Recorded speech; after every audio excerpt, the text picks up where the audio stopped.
ماحول کا اثر، جسے کہتے ہیں کہ ماحول سب سے بہترین دوست ہے۔ اللہ رب العزت نے ہر انسان کو سلیم الفطرت بنایا ہے، لیکن ماحول انسان کو خراب کر دیتا ہے اور سلامت سے محروم کر دیتا ہے۔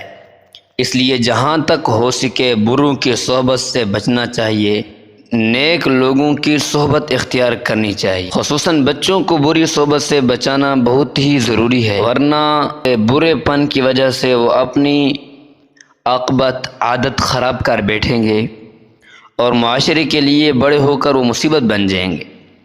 آج معاشرے میں جو خرابیاں پھیل رہی ہیں، اس کا سب سے بڑا سبب یہ ہے کہ ماں باپ شروع میں بچوں کو بہت ہی پیار و محبت سے رکھتے ہیں اور ان کو کسی حرکت پر کوئی روک ٹوک نہیں کرتے۔ پھر جب وہ بگڑ جاتے ہیں اور ماں باپ کے لیے مصیبت بن جاتے ہیں تو روتے پھرتے ہیں۔ حضرت ابو ہریرہ رضی اللہ تعالیٰ عنہ بیان کرتے ہیں کہ رسول اللہ صلی اللہ علیہ وسلم نے ارشاد فرمایا، ترجمہ: ہر بچہ صحیح اسلامی فطرت پر پیدا ہوتا ہے، پھر اس کے والدین اس کو یہودی بنا دیتے ہیں یا عیسائی بنا دیتے ہیں یا پارسی بنا دیتے ہیں۔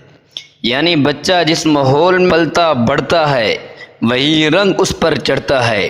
اس لیے بچوں کو بری صحبت سے بچانا سب سے زیادہ ضروری ہے۔ صرف بڑوں کا نیک اور اچھا ہونا معاشرے کو ہمیشہ صالح اور پاکیزہ نہیں رکھ سکتا۔ بڑے آج ہیں کل نہیں ہوں گے، یہی بچے دنیا کے مالک ہوں گے۔ اگر یہ نیک اور صالح نہیں ہوں گے تو معاشرہ کبھی صالح اور پاکیزہ نہیں رہ سکتا۔